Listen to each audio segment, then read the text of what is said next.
الحمد لله رب العالمين والصلاة والسلام على سيد المرسلين اما بعد فاعوذ بالله من الشيطان الرجيم بسم الله الرحمن الرحيم الصلاة والسلام عليك يا رسول الله وعلى آلك وأصحابك يا حبيب الله الصلاة والسلام عليك يا نبي الله وعلى آلك وأصحابك يا نور الله۔ فرمان آخری نبی رسول ہاشمی صلی اللہ علیہ وسلم ہے کہ جو مجھ پر 1000 مرتبہ درود پاک پڑھتا ہے وہ مرے گا نہیں جب تک جنت میں اپنا ٹھکانہ نہ دیکھ لے۔ سبحان اللہ۔ اللہ پاک ہم سب کو کثرت سے درود و سلام پڑھنے کی توفیق عطا فرمائے۔ الحمدللہ حضور غوث پاک کا ذکر خیر جاری و ساری ہے۔ ایک مرتبہ حضور غوث اعظم رحمۃ اللہ علیہ اپنے مدرسے میں آپ نے بیان فرمایا، اور اس دوران آپ نے فرمایا، اے مالدارو، اگر دنیا اور آخرت کی بلائی چاہتے ہو تو اپنے مال کے ذریعے غریبوں سے ہمدردی کرو۔ پھر غوث پاک رحمۃ اللہ علیہ نے ایک حدیث پاک بیان فرمائی۔ اللہ پاک کے آخری نبی رسول ہاشمی صلی اللہ علیہ وسلم نے فرمایا کہ لوگ اللہ پاک کے عیال ہیں۔ اللہ پاک کا زیادہ پیارا وہ ہے جو اللہ پاک کے عیال کو زیادہ فائدہ پہنچانے والا ہو۔ عیال عول سے بنا ہے، اس کا معنی ہے محتاجی۔ وہ لوگ جن کا نفقہ خرچ وغیرہ آدمی پر لازم ہوتا ہے، مثلا زوجہ، اولاد وغیرہ، وہ آدمی کے عیال کہلاتے ہیں۔ تو حضور غوث پاک رحمۃ اللہ علیہ نے اپنے بیان میں جو حدیث پاک بیان فرمائی، ذکر فرمائی، اس میں تمام انسانوں کو اللہ پاک کا عیال کہا گیا ہے۔ مطلب یہ کہ تمام انسان اللہ پاک کے بندے ہیں، اس کے محتاج ہیں۔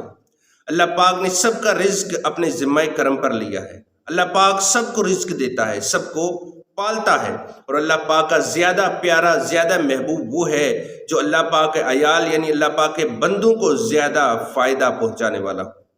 علامہ مناوی رحمۃ اللہ علیہ فرماتے ہیں کہ لوگوں کو نیکی کی دعوت دینا، اللہ پاک کے رستے کی طرف بلانا، علم دین سکھانا، لوگوں کے ساتھ نرمی سے پیش آنا، لوگوں پر رحم کرنا، شفقت کرنا، ان پر مال خرچ کرنا، غرض شریعت کے دائرے میں رہتے ہوئے دینی یا دنیاوی کسی معاملے میں لوگوں کے ساتھ نیکی کرنا، یہ سب کچھ لوگوں کو نفع پہنچانے میں شامل ہے۔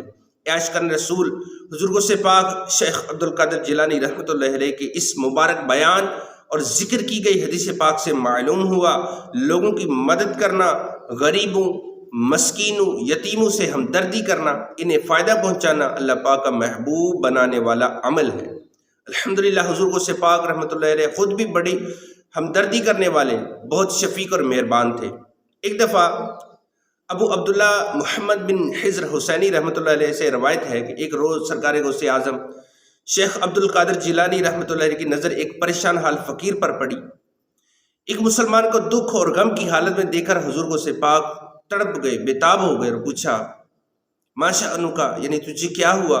تو فقیر نے جواباً عرض کیا، عالی جا، میں نے دریائے دجلہ کے اس پار جانا ہے مگر میرے پاس پیسے نہیں ہیں۔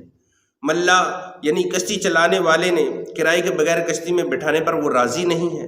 ملا کے اس رویے سے میرا دل ٹوٹ گیا ہے، اگر میرے پاس پیسے ہوتے تو مجھے یوں مایوس نہ ہونا پڑتا۔ راوی کہتے ہیں فقیر نے ابھی اپنی بات پوری نہیں کی کہ ایک شخص بارگاہ غوثیت میں حاضر ہوا۔ اس نے غوث پاک رحمۃ اللہ علیہ کی خدمت میں ایک تھیلی بطور نذرانہ پیش کی۔ اس تھیلی میں 30 دینار 30 سونے کے سکے تھے۔ تو غوث پاک نے وہ 30 کے 30 دینار اس غریب کو دے دیے اور فرمایا، یہ تمام دینار ملاح کو دے دو اور کہنا کہ وہ آئندہ کسی غریب کو دریا پار لے جانے سے انکار نہ کرے۔ اسیروں کے مشکل کشا غوث اعظم، فقیروں کے حاجت روا غوث اعظم، گرا ہے بلاؤں میں بندہ تیرا، مدد کے لیے آؤ یا غوث اعظم۔ غوث پاک شیخ عبد القادر جیلانی رحمۃ اللہ علیہ کے ایک شہزادے شیخ عبد الرزاق رحمۃ اللہ علیہ کا بیان ہے کہ ایک مرتبہ سرکار غوث اعظم آپ سفر حج کے لیے روانہ ہوئے۔ کثیر تعداد میں مریدین اور خدام جو ہیں وہ آپ کے ساتھ تھے۔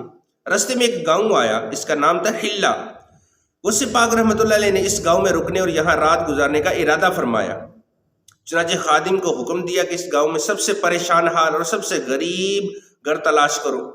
خادم گاؤں میں گیا تو غریب گھر ڈھونڈنے لگا۔ ڈھونڈتے ڈھونڈتے ایک مکان پر نظر پڑی، دیکھا کہ بہت ہی پرانا سا ٹوٹا سا پھوٹا سا مکان ہے۔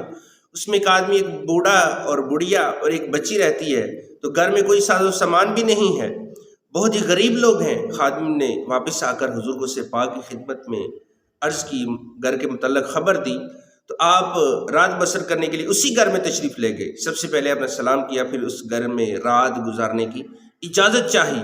وہ آئے ہمارے گھر، خدا کی قدرت ہے، وہ آئے ہمارے گھر، خدا کی قدرت ہے، کبھی ہم ان کو تو کبھی اپنے گھر کو دیکھتے ہیں۔ اس غریب کی تو قسمت ہی جاگ اٹھی تھی۔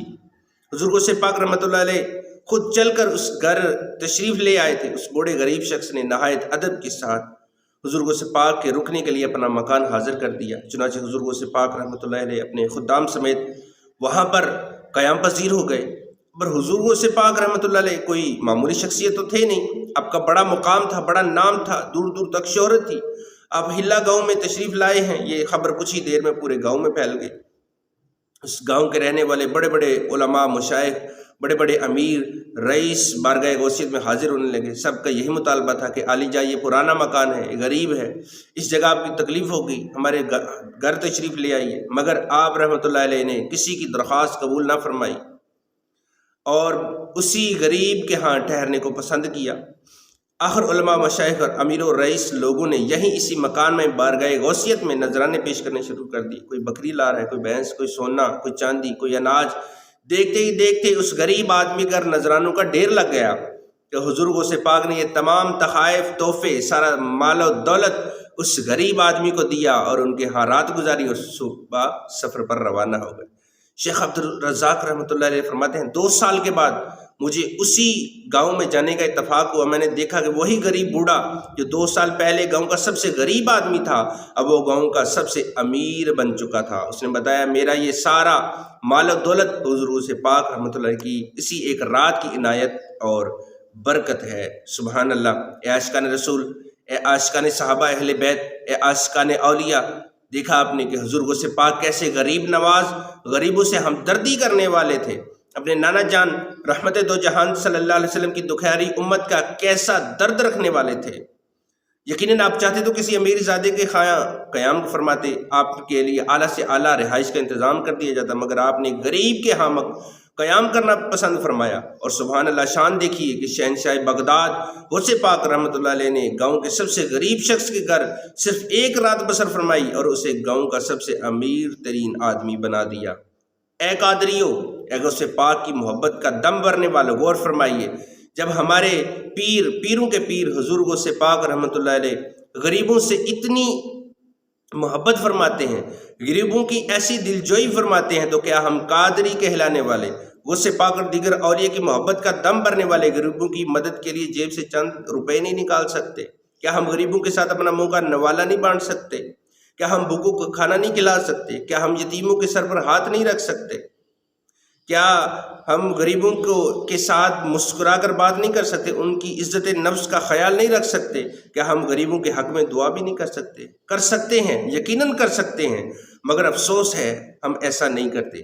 آج ہمارے معاشرے میں غریب بھوک سے بلکتے ہیں، کوئی ان کا پرسان حال نہیں ہوتا۔ بسا اوقات ماں باپ غریب غربت سے تنگ آ کر اپنے بچوں کا گلا دبا دیتے ہیں، پھر خودکشی کر لیتے ہیں، مگر ہماری عیش و عشرت میں کمی نہیں آتی۔ نفلی صدقہ خیرات تو کیا کرنا تھا، جن پر زکوٰۃ فرض ہوتی ہے وہ بھی پوری نہیں نکالتے۔ معاشرے میں غربت، افلاس، تنگ دستی، غم، دکھ، پریشانیاں بڑھتی جا رہی ہیں۔ دوسری طرف ہمدردی اور خیر خواہی، غم خواری اور صحابت کے جذبات بھی کم سے کم ہوتے جا رہے ہیں۔ ذرا غور کیجئے کہ ہمارے اسلاف بزرگان دین غریبوں، بے سہاروں، غم کے ماروں سے کیسی محبت کرتے تھے، کس انداز سے وہ سونے انداز کے ساتھ ان کی دلجوئی کیا کرتے تھے، اور ہم سیلفی بنا کر، ویڈیو بنا کر لوگوں کے دل توڑتے ہیں۔ یاد رکھیے کہ جب ہم کسی ایک غریب کی مدد کرتے ہیں اور ساتھ سیلفیاں کیمرے لگا کر ہم ویڈیوز بناتے ہیں، سوشل میڈیا پر اپلوڈ کرتے ہیں، تو اس غریبوں پر کیا بیتتی ہوگی۔ خدارا ہماری جو ہے وہ اصلاح اسی میں ہے کہ ہم بزرگان دین، اولیاء صالحین کی سیرت پر عمل کریں، فرامین پر عمل کریں۔ اگر ان کی محبت کا دم بڑھتے ہیں تو ان کی تعلیمات پر عمل بھی کرنا چاہیے۔ اللہ تبارک و تعالی ہم سب کو صحیح معنوں میں غرباء مساکین کی مدد کرنے کی توفیق عطا فرمائے، آمین، بجاہ نبی الامین صلی اللہ علیہ وسلم۔